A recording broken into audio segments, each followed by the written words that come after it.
क्या कभी आपने सोचा है कि हमारे जीवन में जो कुछ भी घटता है वह कहीं ना कहीं हमारे विचारों और कार्यों का ही परिणाम है? ये एक ऐसा सवाल है जो हर इंसान को सोचने में मजबूर कर देता है।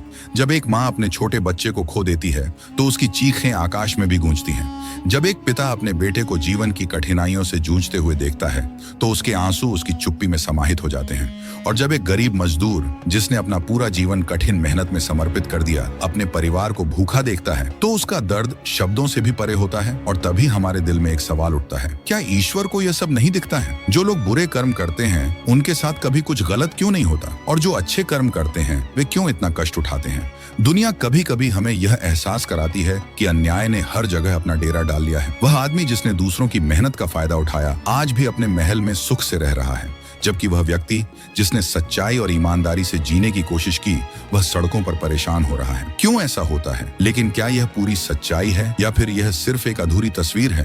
क्योंकि कर्म अपने आप में एक छाया है, यह न तो पीछा छोड़ता है और न ही भुलाया जा सकता है। इंसान कितना भी भागे, चाहे जितनी गहराई में छिप जाए, जब कर्मों का न्याय होता है तो वह न दिन देखता है न रात। आज जो कहानी आप सुनने जा रहे हैं वह सिर्फ एक कहानी नहीं है, यह जीवन का एक ऐसा सत्य है जो हर किसी को अंदर तक झकझोर देता है। यह कहानी बताती है कि बुरे कर्म कैसे और कब लौट कर आते हैं, और जब वे लौटते हैं तो उनके साथ समय का पहिया न्याय करता है। अब तैयार हो जाइए, यह कहानी आपको सोचने पर मजबूर कर देगी और आपके दिल को छू जाएगी और आपके जीवन को एक नई दिशा देगी।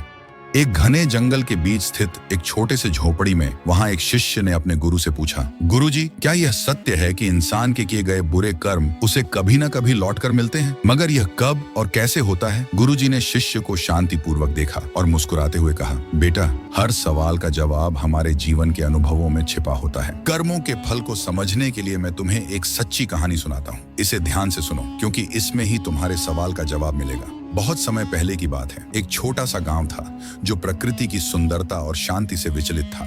वहां के लोग खेतों में कड़ी मेहनत करके अपना पेट पालते थे। पर उसी गांव में एक व्यक्ति था जिसका नाम राजवीर था। राजवीर बहुत अमीर व्यापारी था। उसकी हवेली गांव की सबसे ऊंची और सबसे आलीशान थी। चारों ओर खूबसूरत दीवारें और अंदर दौलत के भंडार थे। राजवीर को अपनी दौलत पर बहुत गुरूर था। जितना वह अमीर था उतना ही निर्दयी और स्वार्थी भी। उसका जीवन सिर्फ अपनी स्वयं की भलाई और फायदे के बारे में सोचने तक ही सीमित था।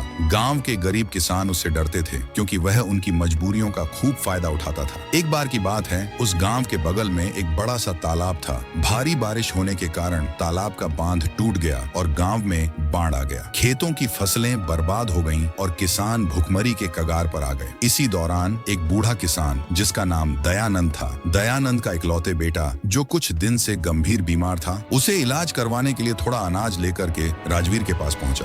दयानंद का शरीर झुका हुआ था, कपड़े फटे हुए थे और आंखों में आंसू भरे थे। उसने राजवीर के सामने हाथ जोड़कर कहा, साहूकार जी, मेरे पास थोड़ा सा अनाज बचा है। मैं इसे बेचकर अपने बेटे के इलाज के लिए कुछ पैसे जुटाना चाहता हूँ। कृपया इसे खरीद लीजिए। आप जो भी दाम देंगे मैं मान लूंगा। राजवीर ने किसान की मजबूरी का मजाक उड़ाते हुए कहा, तुम जैसे लोग हर समय पैसे के लिए रोते रहते हो।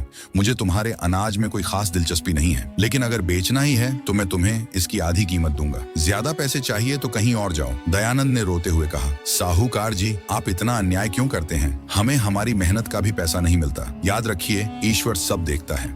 आज आप मेरी मजबूरी का फायदा उठा रहे हैं, पर एक दिन आपका भी हिसाब होगा। राजवीर ने हंसते हुए कहा, तुम जैसे गरीब लोग हमेशा ईश्वर का डर दिखाते हो। मुझे ये सब बातों से कोई फर्क नहीं पड़ता। तुम जैसे लोगों से मुझे कोई जरूरत नहीं है। मजबूर दयानंद अनाज आधे दाम में दिया और जाते जाते बोला, साहूकार जी, वह समय बड़ा बलवान है, ये सबका हिसाब करता है। समय बीतता गया। राजवीर का व्यापार दिन दूनी रात चौगुनी तरक्की करता गया। वह और अमीर बनता गया, लेकिन उसका घमंड और निर्दयता भी उसी रफ्तार से बढ़ती गई। धीरे धीरे उसके जीवन में बदलाव आने लगे। सबसे पहले उसकी सेहत खराब होने लगी। वह बार बार बीमार होने लगा। डॉक्टरों ने उसे आराम करने की सलाह दी, लेकिन उसने इसे अनसुना कर दिया। फिर एक दिन जब वह अपने गोदाम में बैठा हुआ था, तभी अचानक वहां आग लग गई। आग इतनी तेजी से फैली कि उसके सारे अनाज और धन दौलत जलकर राख हो गए। राजवीर अपनी आंखों के सामने अपनी पूरी संपत्ति को राख में बदलते हुए देख रहा था। उसने मदद के लिए चिल्लाया, पर कोई भी गांव वाला उसकी मदद के लिए आगे नहीं आया। वही किसान जिन्हें उसने अपनी ताकत से दबाया था, अब उसकी इस दुर्दशा को देखकर खुश हो रहे थे। उनमें से एक ने कहा, देखो, ईश्वर ने इसका न्याय कर दिया। राजवीर अब अकेला पड़ गया। उसके पास न दौलत बची न दोस्त। वह टूट चुका था। उसे अचानक दयानंद की वह बात याद आई, ईश्वर सब देखता है, समय हर किसी का हिसाब करता है। गुरुजी ने कहानी खत्म की और शिष्य की ओर देखा। उन्होंने गंभीर स्वर में कहा, बेटा, ये कहानी यही बताती है कि कर्मों का फल आज नहीं तो कल जरूर मिलता है। राजवीर के बुरे कर्मों ने उसका साथ नहीं छोड़ा। ईश्वर का न्याय अटल है। बुरे कर्मों के बीज एक दिन बुरे फल के रूप में अवश्य मिलते हैं। शिष्य ने पूछा, गुरुजी, तो क्या बुरे कर्मों का कोई उपाय नहीं है? गुरुजी ने कहा, हाँ, उपाय है। अगर इंसान सच्चे दिल से अपने बुरे कर्मों का पश्चाताप करे और अच्छे कर्मों में लग जाए तो बुरे कर्मों का प्रभाव कम किया जा सकता है। लेकिन यह परिवर्तन सच्चे मन से होना चाहिए। ये केवल दिखावे से संभव नहीं है। तो दोस्तों, इस कहानी से हमें ये सीख मिलती है कि हमारे हर कर्म का फल हमें अवश्य मिलता है। अच्छे कर्म करेंगे तो जीवन में सुख आएगा और बुरे कर्म करेंगे तो कष्ट। ये प्रकृति का अटल नियम है। हर निर्णय, हर कर्म एक बीज की तरह होता है।